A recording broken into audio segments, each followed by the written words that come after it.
If you're like most people, you probably don't know everything that happened the year you were born. Some of this might feel like ancient history. Some might bring back memories, good or bad, and some you might find surprisingly relevant today. For those of you born in 1956, congratulations, you're turning 70. So sit back, relax, and let's look at 20 things that shaped life in America that year. And stick around for the last one. This boycott changed where people sat on the bus. The King is here. America didn't just discover Elvis Presley in 1956, it fell in love with him. In January, a shy truck driver from Memphis showed up on CBS's stage show, and suddenly his face was everywhere. A few weeks later, Heartbreak Hotel hit the charts. This moody electronic sound of loneliness and blues was like nothing else on the radio.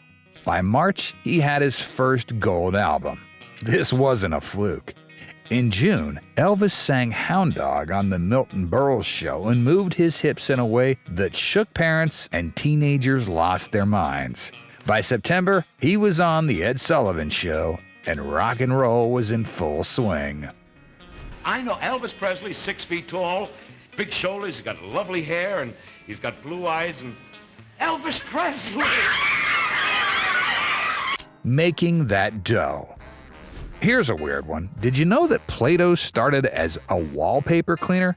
You rubbed on the wall and dirty residue came off. Someone figured out that if you softened it up, added some colors, and put it in bright little cans, kids loved to play with it. Play-Doh advertised on shows like Captain Kangaroo, Ding Dong School, and Romper Room, and within a year, they'd sold millions. A cleaning product became one of the most beloved toys in American history. Sit right down, crank up the chair as Daddy grows his Play-Doh hair, shave and a haircut. Heart-stopping. On February 17th, surgeons at the Cleveland Clinic did something that had seemed impossible. They stopped a human heart, repaired it, and restarted it. The patient was a 17-year-old boy with a heart defect. Doctors Donald Effler and Lawrence Groves used a heart-lung machine designed by Willem Koff to keep the baby alive while they operated. The machine used a bubble oxygenator, invented just 2 years earlier, to add oxygen to the blood before pumping it back into the body. It worked, and open heart surgery was now a medical achievement. Now we know we can stop the heart for up to 6 hours with the modern medications we use. So we have lots of time to do very complex operations. Mom and pop franchise. 3 restaurant chains got their start this year, all of them family operations. Harold and Helen Kite opened Burger Queen in Winter Haven, Florida, a drive-in serving burgers, fries, milkshakes, and fried chicken. They eventually grew to about 170 locations before rebranding it as Druthers in 1981. Carl and Margaret Karcher opened the first 2 Carl's Jr. restaurants in Anaheim, California. They'd already had success with a drive-in barbecue place, but these smaller, faster locations pioneered the charbroiled burger. And in Brooklyn, Gennaro and Carmela Sabaro ran an Italian grocery store in Bensonhurst. Carmela made pizza slices for workers passing by. That humble shop eventually became a chain with over 600 locations worldwide. Listen, I know Burger Queen's got great hamburgers, and their chicken's a good meal too.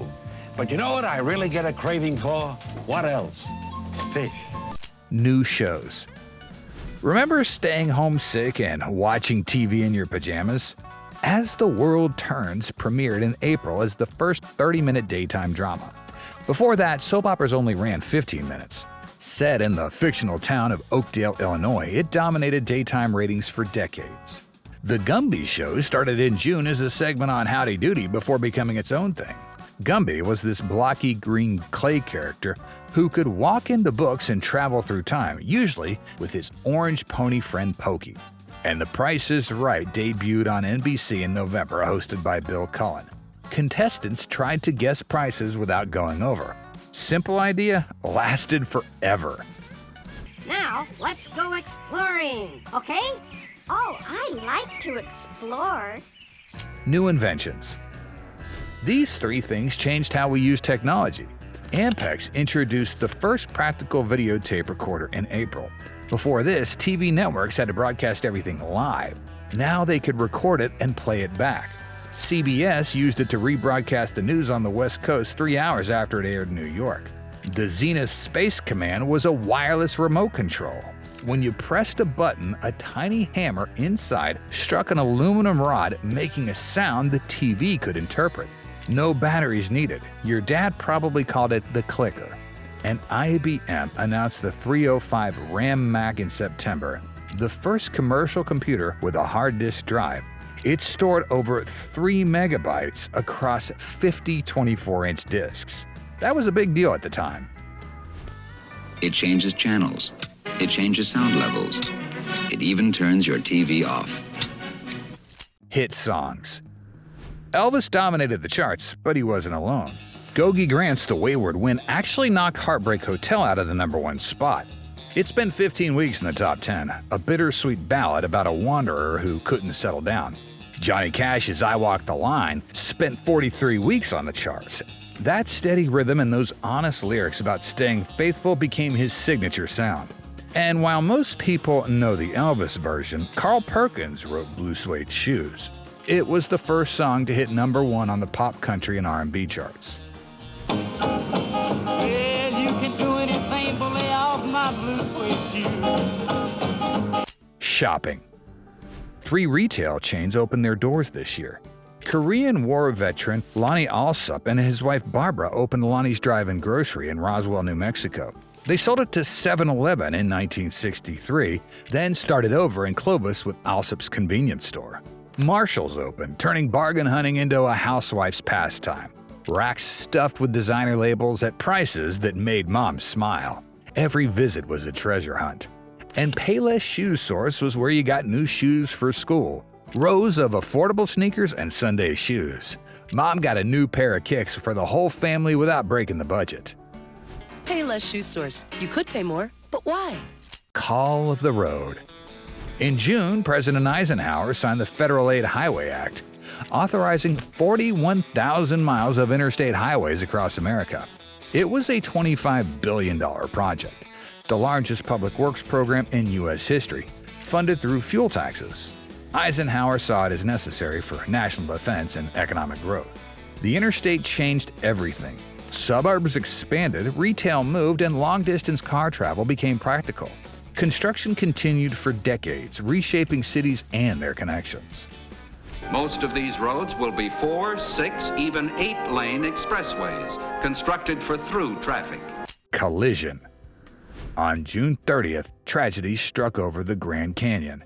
TW-8 Flight 2 and United Airlines Flight 718 collided at 21,000 feet. All 128 people aboard both planes died. It was the deadliest aviation disaster in history at that point. Both planes had been flying in uncontrolled airspace, relying on pilots to see and avoid each other.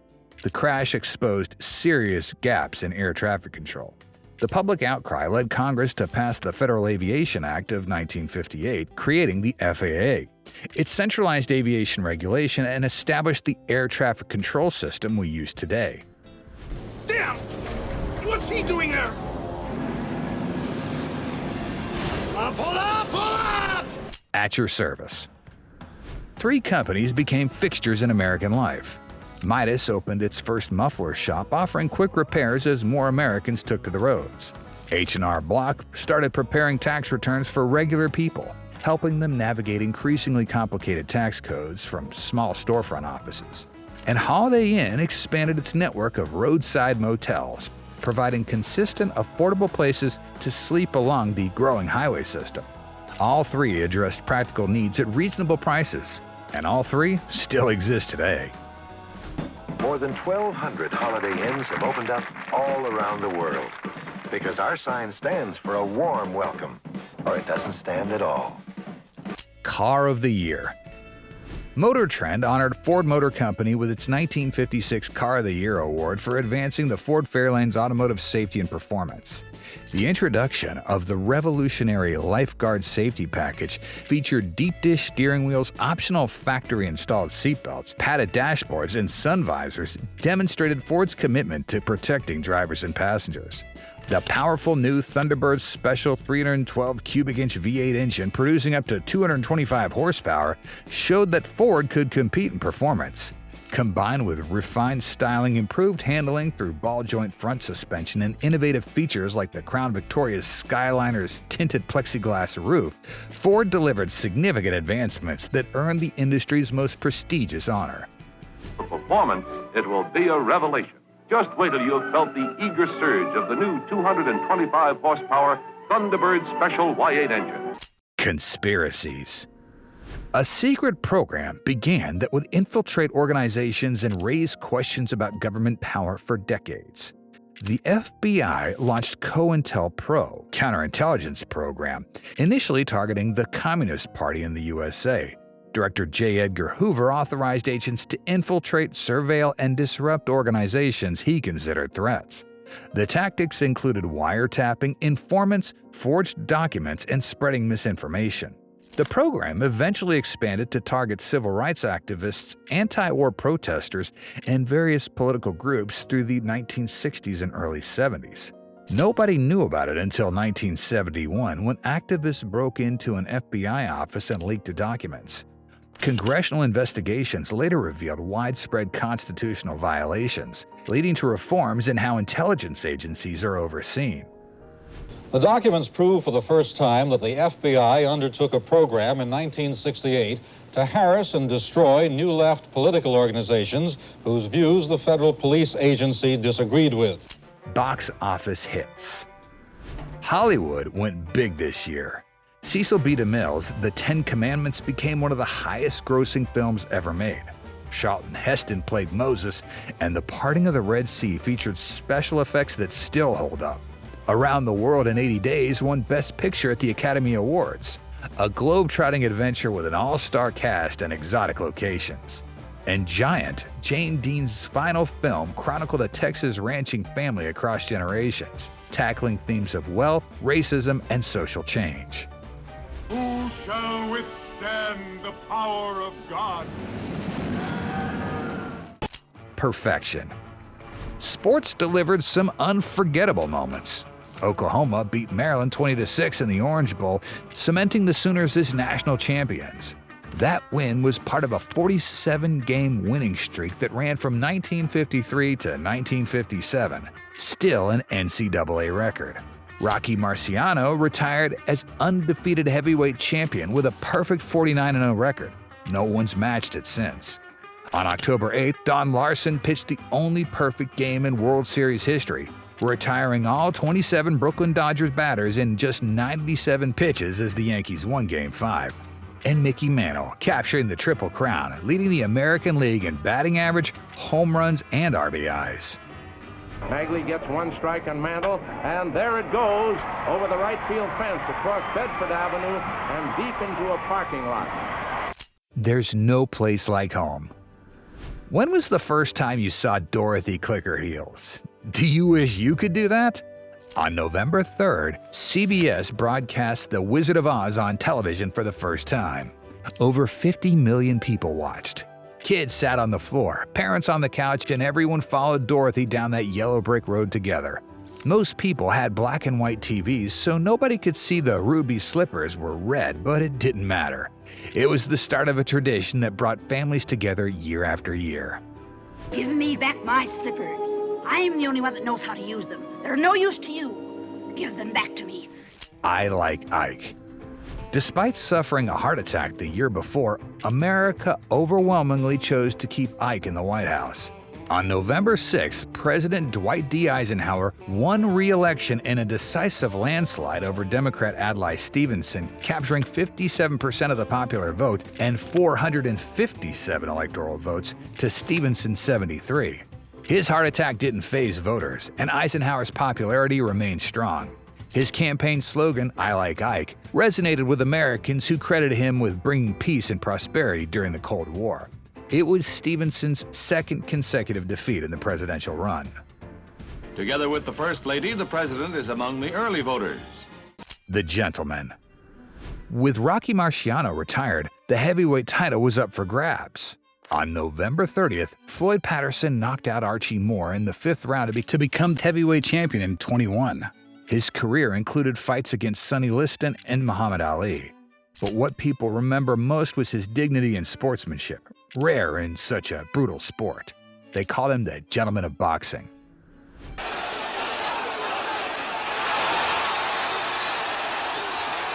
Star power. On December 4th, something magical happened at Sun Records in Memphis. Elvis Presley stopped by while Carl Perkins was recording. Jerry Lee Lewis was there playing piano for the session, and Johnny Cash was also there. Sam Phillips, who owned Sun Records, recognized what he was seeing and started recording. They played gospel songs, country standards, and rock and roll, laughing and jamming together. A newspaper photographer captured the moment and dubbed them the Million Dollar Quartet. These informal recordings caught lightning in a bottle, 4 legends in one room at the exact right moment. I once was lost in sin, but Jesus took me in. Well, then a little light from heaven filled my soul. Don't ride the bus. After 381 days of walking, carpooling, and sheer determination, the Montgomery bus boycott finally ended December 20th. It had started over a year earlier on December 5, 1955, after Rosa Parks refused to give up her seat. African Americans in Montgomery, Alabama, simply stopped riding the buses and found alternative ways to get to work. The boycott, led by a young minister named Martin Luther King, devastated the bus company financially and drew national attention. When the Supreme Court ruled bus segregation unconstitutional, it marked a turning point in the fight for civil rights. 361 days. That's how long it took to effect change in America. Even if I'm sitting back there, that the bus driver and the whites in Alabama didn't have the power to tell me to get up because dare not sit while a white man is standing. There you have it. If you enjoyed this video, watch our video about 1955.